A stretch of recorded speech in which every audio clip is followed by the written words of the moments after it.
नमस्कार बंधुगण एही मास आरंभरू माँ लक्ष्मी किछि राशिर लोकमानंक उपरे कृपा बरसाइबे। एमानंक सबु समस्या को माता लक्ष्मी दूर करिवे।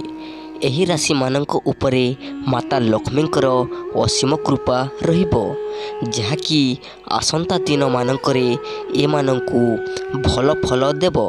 जो मानंकु चाकरी मिलु नथिला सेमानंकु चाकरी मिलिबार मध्य जोग रहिछि।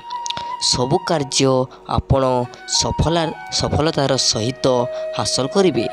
जीवन साथी चलीथिबा वाद विवाद सबु दूर होइजिबो। सबु समस्या गुडिक सबु दूर होइजिबो। आपणक सुख आउ सौभाग्य वृद्धि हेबार संभावना रहिछि। आपणकु निज कैरियर रे सफलता मिलिबार अवसर मिलिबो।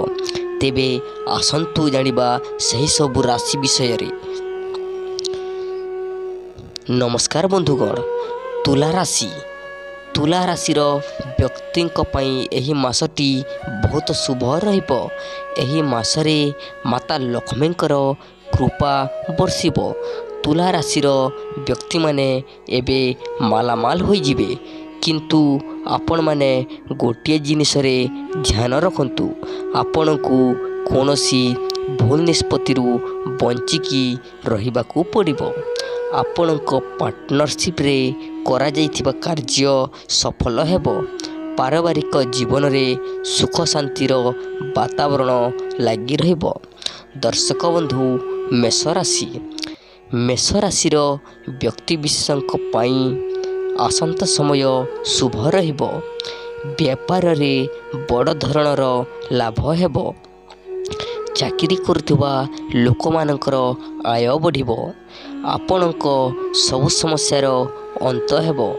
सुखर समय आरंभ हेबाकू जाउछि। परिवार रे सुख शांति लागी रहिबो। माता लक्ष्मींक कृपारू आपण माने मालामाल रास्ता रे चलिबाकू जाउछंती।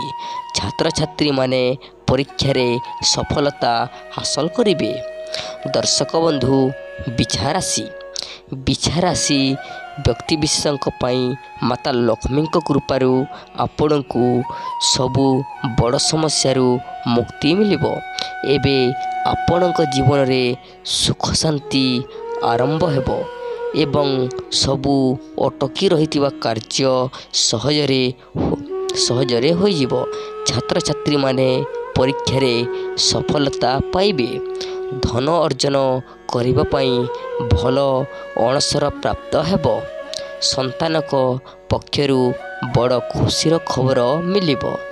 दर्शक बंधु, कन्या राशिर व्यक्तिंक पई चाकरी रे बड़ परिवर्तन देखिबाकू मिलिबो।